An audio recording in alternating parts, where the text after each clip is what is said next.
I survived the K-9 demonstration, but did I get in a suit and get bit? You'll have to watch this video to find out.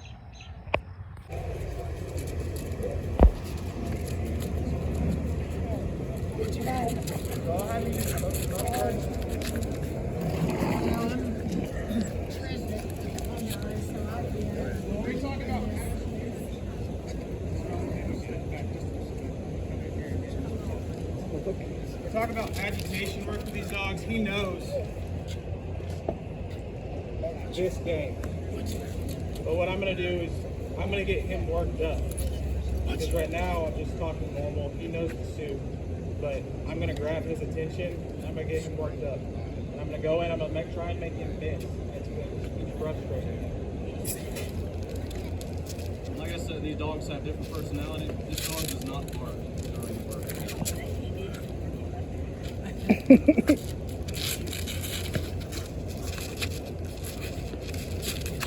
trying to get that snap. You hear that snap? He's trying to get that dog really agitated.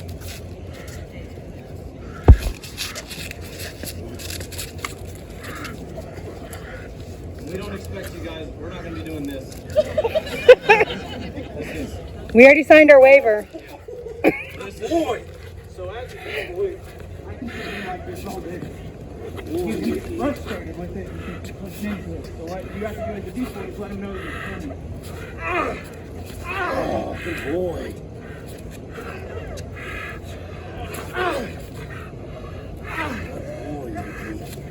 When we're training bite work on these dogs, the handler isn't building the bite on the dog, right? He's just standing there holding the leash.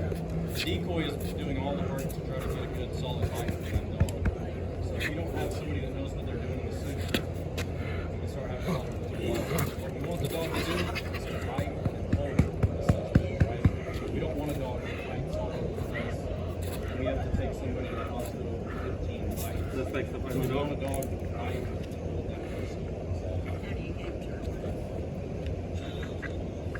Mickey. No. So, and like I said, Sorry. on the street, you would always do a ward out. That's what we call that, as a ward out. And that's for the safety of the person getting bit. If they've given up, as you saw with the boxes, these dogs do cheat. So they're also cheating bikers. So that's why you have to get that control. That way they don't take action or something. When we talk about play drive and letting the dog know that he's win, dogs speak through body language. So right now I'm powering down. He can speak. I'm letting him know that he beat me. Whenever I stand back up, you're going to see him go, oh, you haven't had enough? At the end of a bite work session, we want that dog to walk back to the car with his chest held high. I got him. I can't wait to do that next time.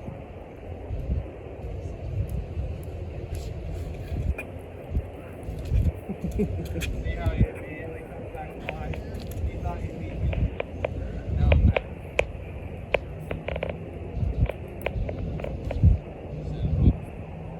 What?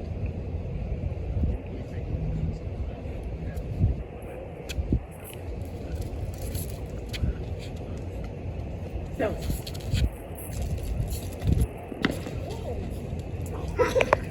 Boy!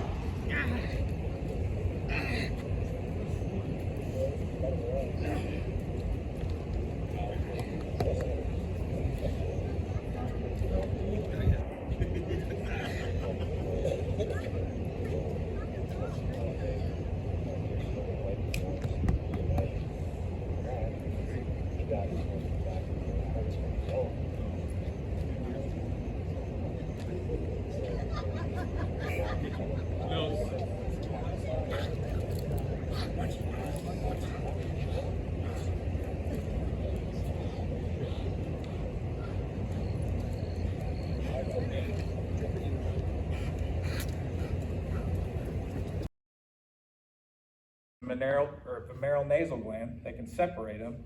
So we put all of the odors in this box that we're trying to train them on. So all of the drug odors. And they will take this and they'll tease them up, toss it in here, he's gonna go sniff that box, sniff this box, and he's gonna come to this one, and that ball's gonna pop out into his face. Soon enough, we're gonna take this completely out of it. In the aspect of it's not getting dropped in here anymore. We're gonna bring the dog, we're gonna act like we drop it in here, it's gonna go in a pocket, wherever, the dog's gonna sniff there, and now he's correlated that every time he's trying to find his ball is where that odor is. So when he gets here, we'll train the sit or whatever train final response we want on him. Whenever he sits, the ball comes out, flies over his head, he thinks it pops out of the box in front of him, and then we start doing it like the shell game, with like the turtle or the ball in the cup game. Then we'll start switching it around. We'll put one box on there, over here, over here, over here, and we're gonna train them, go to the box. When they hit the one with the targeted odor, we're gonna assist train final response, ball's gonna come out. And then soon enough, we leave these boxes behind, and you can go put the drug odor on a car, you can go put it in a different room, and these dogs will go investigate that odor because they're looking for this. This comes from the odor. So whenever they find the odor and they go to their train final response, this ball pops out of where they're staring at.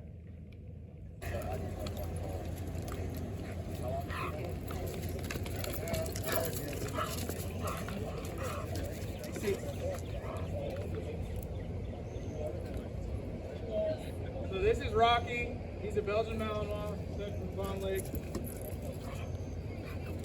See, he's done nothing. He's told that dog nothing. He's done nothing. That dog knows the game.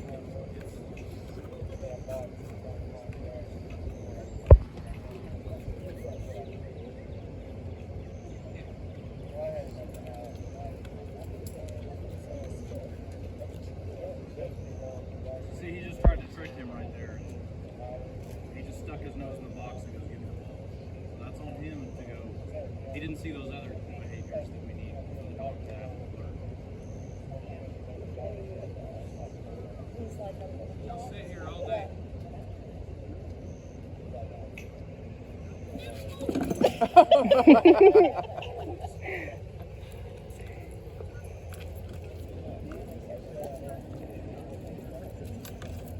So like with these dogs, at the extent that they're at, this is like kindergarten to them.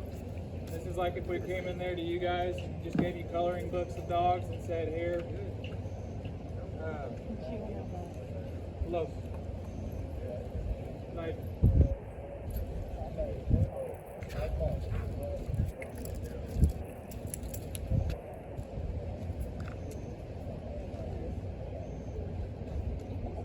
a lot of times you can check these dogs and they're going to pull into it. So you can put pressure on it. He's going to shove his nose deeper into that ball.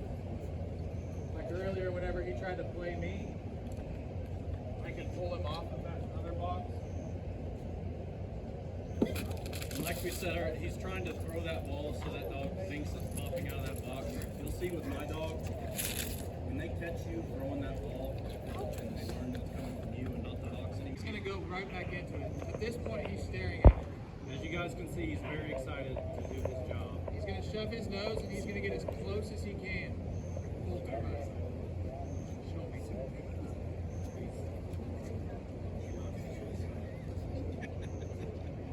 I'm just talking to Jay now.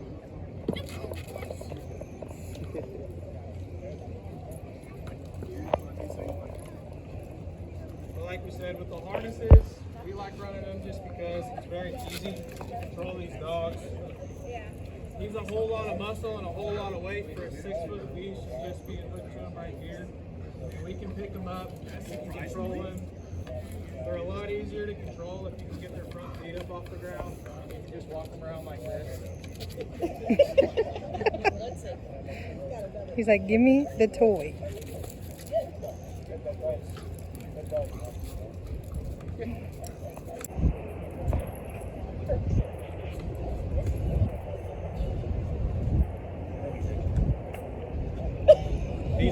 He's done this since the day we picked him up. He likes to cheat.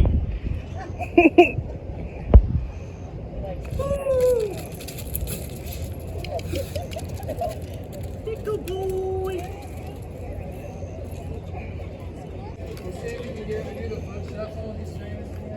Yeah, I'll try to get him frustrated. He likes to.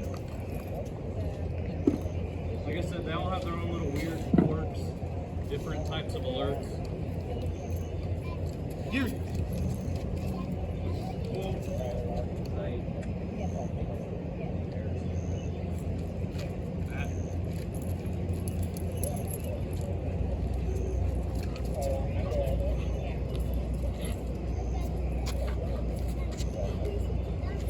See his feet?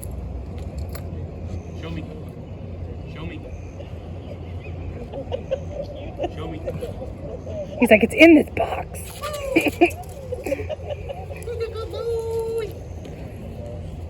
But if every time I get this dog out and we play this game, I'm just like, hey, good job.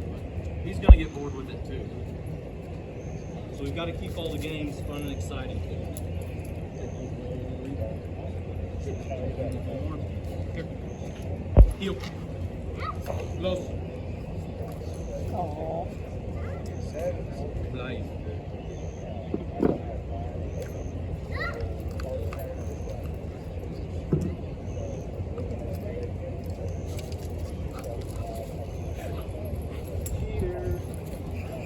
See you try to cheat right there? Coulter.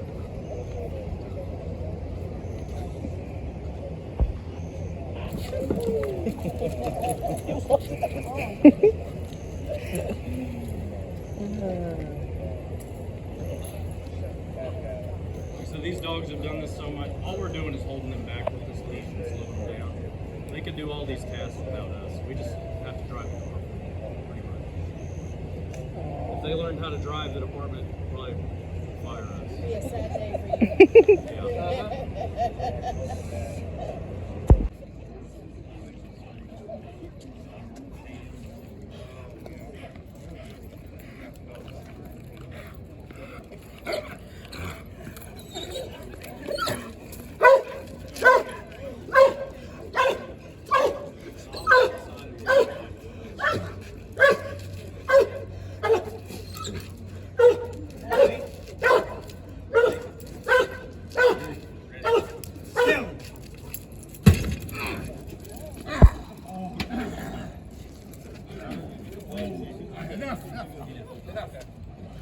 Suspects up on my dog, rest of those.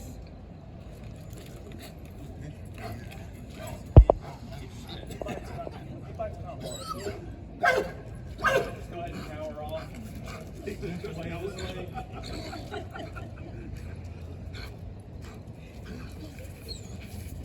You like dogs?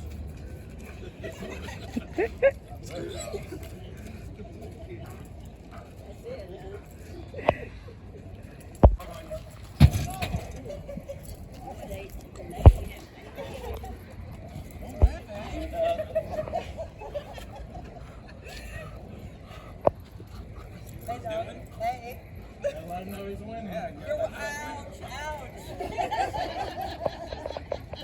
Like I said, if he gets no reaction from where he's Ouch. in his brain, he goes, okay, that's not working.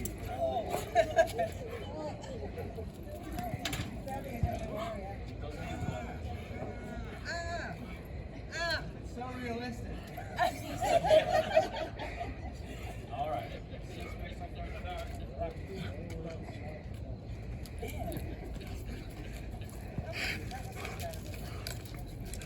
Got a lot of soup. In his mind, if he's biting you and you're just sitting there, he goes, all right, that's not working. I have to find out if it is.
These dogs have a sense of smell that's 1,000 times more sensitive than a human's.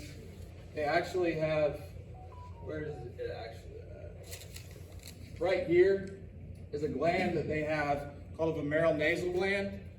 And so it's stereotypical to say this because we say it all the time. A dog's nose can break down things in different, like if you try and cover up something, a dog can break down the different layers of the smell.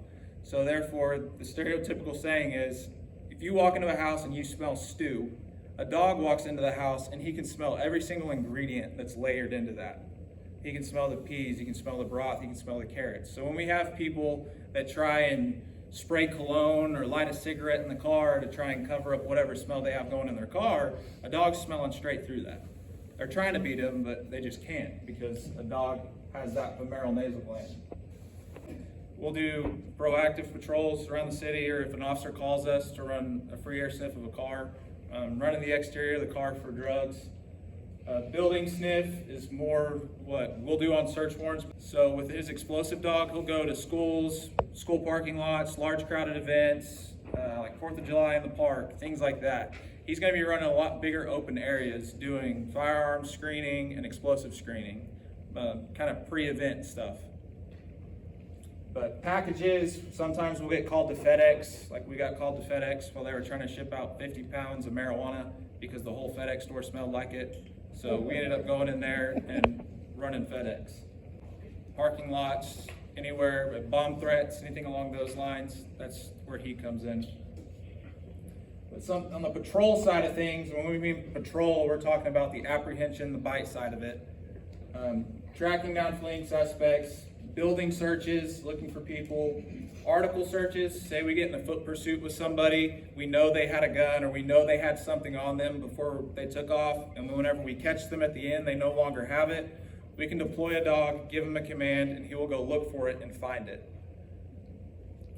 And then whenever it comes to biting somebody, obviously shooting somebody is deadly force. A dog is seen as a less lethal tool that we have. Just like a taser, just like a beanbag shotgun, an asp, anything along those lines. A dog is seen as less lethal. They're not seen as deadly force. The trained odors for the drug dogs here, which is methamphetamine, cocaine, and heroin. We no longer put them on marijuana just because if marijuana goes recreational, we don't want to risk them having to be retired.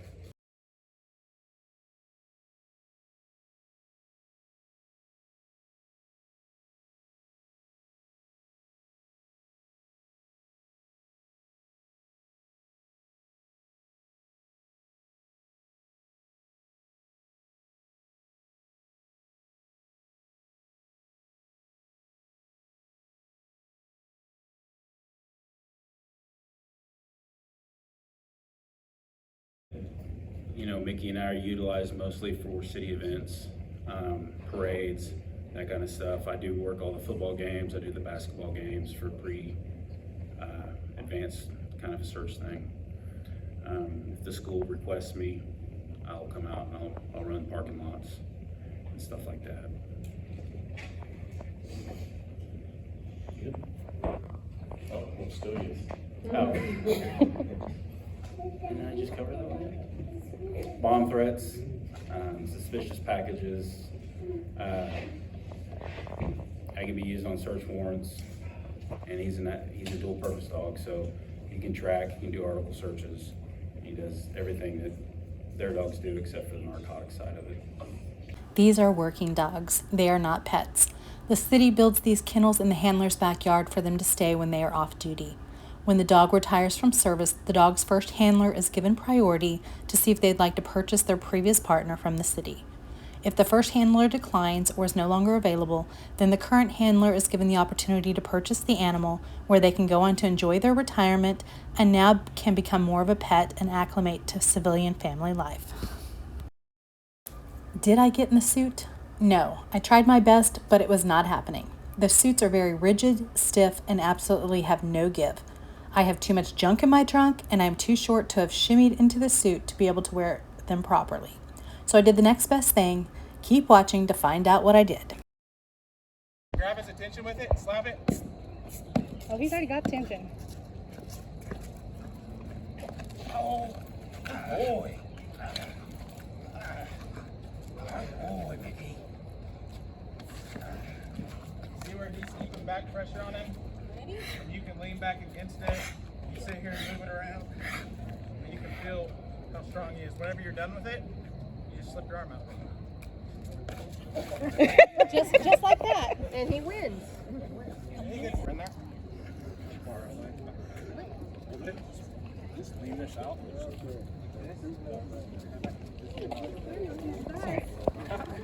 Take this hand off of it. Make sure you don't dip down, don't do anything. Barely lean in and kind of clamp this arm down. Ready? Just walk him into it.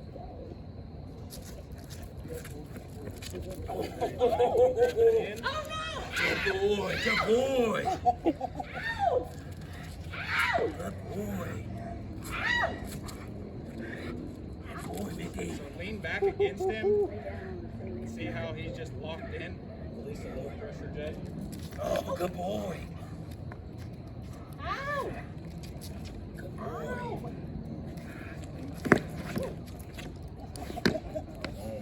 Good boy.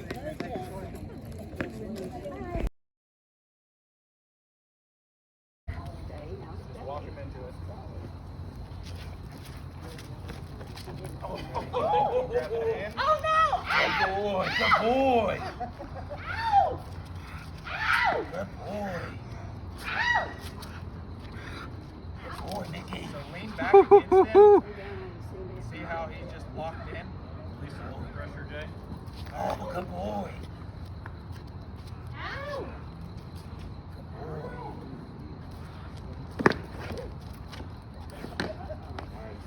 Good boy.